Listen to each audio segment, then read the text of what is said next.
Maintenant que la brosse elle est passée et qu'on a retiré toute la rouille, bah place au mastic. Pour ça, on a le petit tube de mastic. Et mon chef là, il est en train de s'amuser. Tu fais quoi là? En fait, il faut couper un V, mais c'est pas évident. Et ça permet de te faire un trait bien large. Ok, ça marche. Avec de l'épaisseur, mais bon, dans tous les cas, faudra que tu le mastiques avec ton doigt. Ouais, bah oui, mais... Et tu vois, en fait, quand tu vas le mettre, quand tu vas le poser ton mastic, donc tu vas mettre ton pistolet comme ça sur le côté. Ouais. En fait, tu vas venir appuyer contre ta cloison. Et le fait de venir appuyer, vu que je l'ai coupé, tu vas faire un trait à plat, tu vois. Plus fin mais plus large. Voilà, et comme ça, après, tu as juste à étaler. Mais il faut mettre de l'épaisseur quand même. Ouais, ok, ça marche. Bon bah, on attaque ça les amis.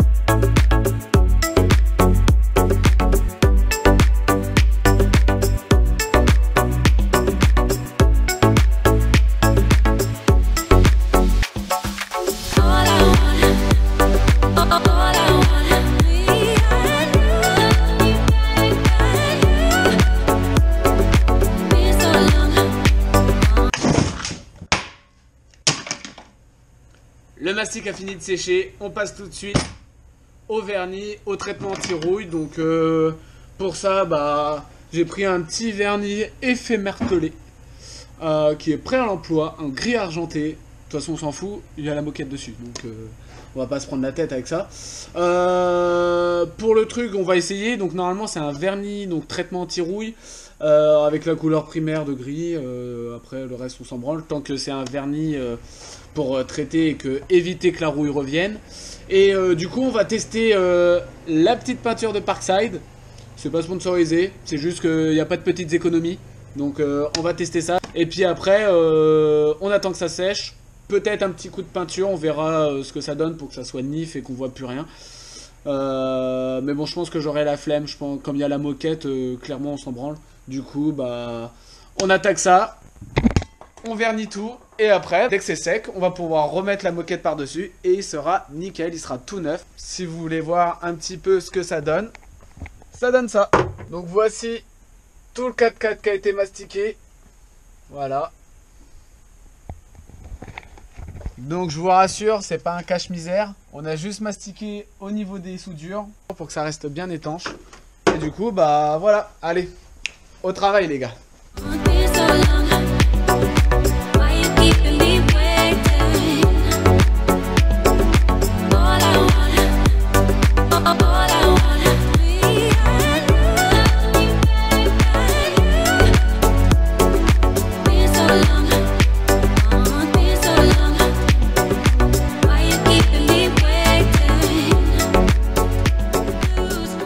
Pas trop bâtiment carrément. T'as vu? Bon, devant c'est neuf. Dites-moi, c'est pas beau? Regardez-moi comment c'est beau. On voit même plus. Ah, ça fait plaisir. Dites-moi dans les commentaires si vous êtes satisfait de la réparation Made in Razorback à moins de 100 € un plancher quand même. 80 balles pour la planche. 3 € le petit pot à Lidl mon copain.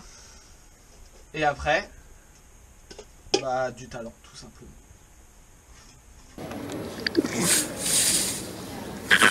Je parlais de mon chef qui a fait du très bon travail de soudure. C'est rigolo. Eh non mais, faut penser les gars. Il est pas carrossier, il est encore moins soudeur. Et il a fait quelque chose de potable quand même. Et le MIG il était neuf.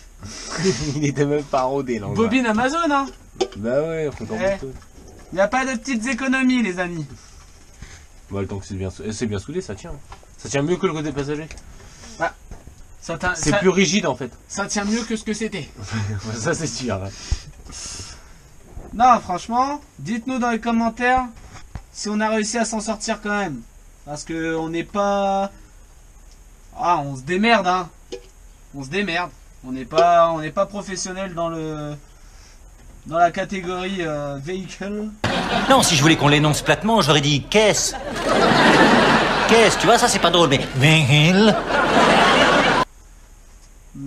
Bah, dans la catégorie carrosserie surtout. Parce que mécanique, à la rigueur, ça va, mais carrosserie, c'est plus compliqué. Bon. En plus, un pot, tout le devant. Un pot, tout le derrière. Et voilà les amis, on va chercher le deuxième pot et on continue. On fait une comparaison.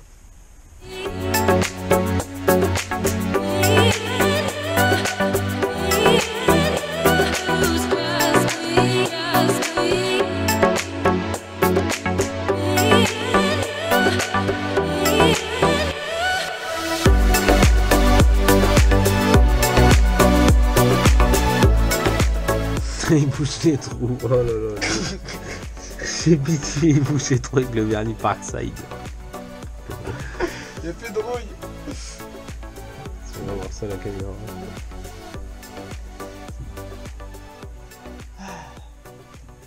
Ça y est, le plancher est fini. Du moins, l'intérieur du plancher. Parce qu'on a encore en dessous à faire. On va mettre le 4x4 sur pilotis. Comme ça, on va pouvoir tout déblayer, tout nettoyer. Et après, bah, on va remastiquer là où on a mis les soudures pour que ça soit nickel, qu'il n'y ait pas de fuite de l'intérieur, de l'extérieur. Et après, on blackson tout pour avoir une couche d'épaisseur de sécurité et surtout quelque chose de solide, de costaud, qu'on va pouvoir traiter pour aller sur les plages avec le sel et tout ça, l'eau de mer. Donc je vous laisse avec les quelques petites images du plancher fini. Et puis moi je vais aller me prendre une petite bière. C'est l'heure de l'apéro. Apéro? Ouais, c'est l'heure de l'apéro. Donc je vais y aller parce que la soif m'appelle.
Vas-y.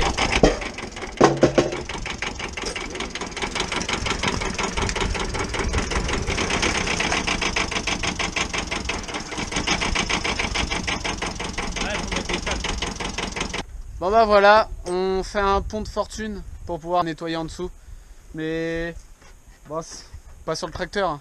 On va foutre le 4x4 dessus. Et puis après bah... Il n'y a pas de sécurité. Et voilà, on se met en dessous. On n'est pas bien là. Bon allez. Ouais c'est bon, dessus. Là t'es monté dessus. Bon maintenant toujours tout droit. Par là. Wow. Droit. Vas-y. Oui, tu peux encore, t'as un mètre. Vas-y encore. L'autre côté elle est comment la roue? L'autre côté elle est flip sur l'axe. Vas-y. Stop. Stop. Stop. Stop. Bon voilà notre petit pont made in China, bah il marche plutôt bien. Regardez, hop, On aurait pu même la reculer petite encore chandelle, un peu, hein. il fait presque bataille le bordel. Bon maintenant faut faire le karcher. Il a dit top. Bon les enfants, après diagnostic, on s'était aperçu la dernière fois qu'il y avait des rondelles ici. On savait pas pourquoi il y avait des rondelles. Je crois qu'on sait pourquoi maintenant. Parce que vous voyez, là la lame a fait un beau arc de cercle. Vous voyez, regardez cette lame. Je sais pas si on voit bien, mais la lame, elle est pas du tout en arc de cercle. Vous voyez, ça remonte comme ça. Elle a dû prendre un choc ici. Et du coup, ça fait genre un petit S. Vous voyez, ça fait un truc un peu comme ça. Vous voyez, au lieu d'être incurvé dans l'autre sens. Comme là, incurvé. Le problème, c'est que du coup, le pont, il est comme ça, la caisse, elle est comme ça. Donc, c'est pas droit. Résultat des courses, entre là et là, bah, il y a 10 cm d'écart. Donc, on roule comme ça. Mais, on a quand même réussi à trouver un pont d'occasion avec des lames dessus. Du coup, bah là, c'était pas prévu, mais direction un gentil monsieur. On va faire combien de bornes? 60 bornes? Là, on est parti. Ouais, grosso modo, j'ai un châssis arrivé. Voilà, on est parti pour 60 bornes avec la petite Peugeot, la petite remorque pour aller chercher un pont. Voilà, ça commence bien la journée les gars. On vient de rentrer, le Jeep il est là-bas, il nous attend et on a un pont tout neuf, enfin presque tout neuf. Mais les lames ils ont l'air bonnes et puis en plus de ça, la personne a été très gentille. On a pu récupérer des moteurs en espérant qu'ils fonctionnent parce que les nôtres là-bas c'est pas, enfin on a fait de la manoucherie mais bon c'est pas, là au moins ça tient bien, c'est du d'origine. Et puis bah la petite durite, comme la durite a été pourrie là-bas, ils avaient fait un truc qu'ils avaient fait un truc de merde, donc la petite durite qui va bien, les deux moteurs et ah oui, le petit pot, on a réussi à avoir un petit pot tout neuf. Comme ça, on n'a pas besoin de... Les gars, l'intercolleur du con. Ah ouais, merde. Et puis enfin, t'as dit... Merde, il est où? Il est dans le sac. Ouais, il est dans le sac poubelle. Ouais, on a réussi à avoir un filtre à gasoil. Maintenant, il faut monter tout ça là-bas. Faut le nettoyer, le traiter en dessous, blacksonner et tout ça. Et après, bah, on roule ma poule, ça sera nickel, les amis.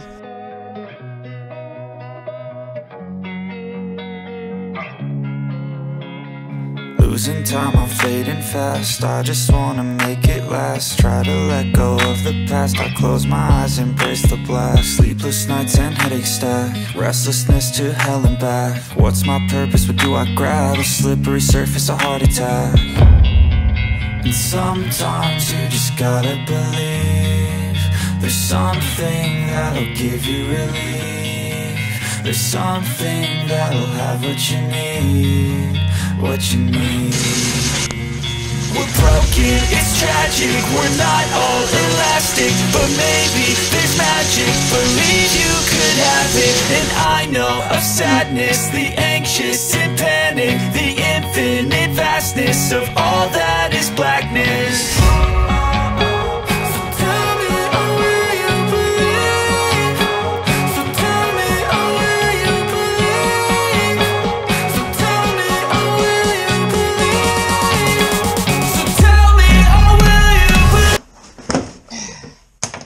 On arrive enfin au bout du plancher. Yes! Ouais, on en voit enfin le bout. Parce que, hein, si t'as suivi depuis le début, t'as pu voir la tannée et le travail que ça a demandé. Mais bon, c'est bientôt de l'histoire ancienne. Aujourd'hui, j'ai reçu mon petit colis. On attaque le traitement d'en dessous. Ouais, parce qu'on a fait en dessus. On a bien verni, on a remis la moquette. Tout est parfait, tout est beau de ce côté-là. Mais en dessous, c'est encore à vif. Donc, on va lui mettre une petite protection, histoire de ne pas recommencer dans 2 ans. Parce que franchement, c'était marrant à faire. Mais là, on commence à en avoir marre avec Max. Donc, aujourd'hui, petite technique pour mettre de l'anti-gravillon. Donc, avec ce petit pistolet-là. L'anti-gravillon, pourquoi? Tout simplement parce que c'est un revêtement anti-impact et un revêtement, une protection anti-abrasif et protection contre le sel, contre toutes les merdes. En fait, c'est un petit truc multifonction qui sera très bien pour le Jeep et très bien pour le garantir encore 20 ans le plancher. Parce que, hein, vaut mieux prévenir que guérir, les gars. Allez, on prend tout ça. Hop, hop, hop. Et venez avec moi, je vous montre tout. C'est parti. On va essayer ça. Alors, je suis pas un pro. Et en plus de ça, ils disent que c'est 3 à 6 bars et on peut pas le régler. Du coup, Bah, j'espère que ça va le faire quand même. On va y aller petit à petit, progressivement, et on voit ce que ça donne.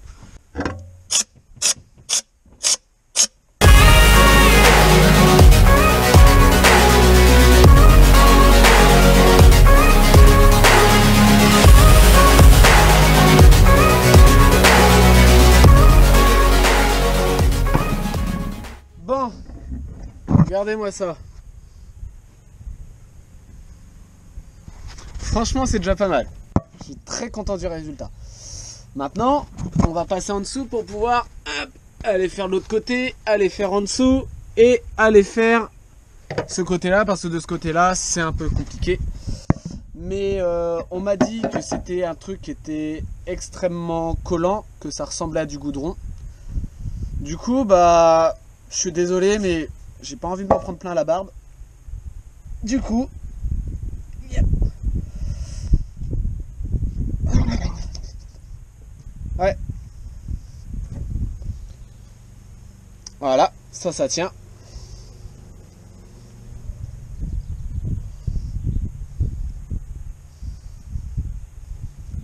Et ça tient. Appelez-moi la fouine maintenant. Hey baby. Nick des mères. Ouais gros. Un mélange entre la fouine et Necfeu, non? Non. Bon allez.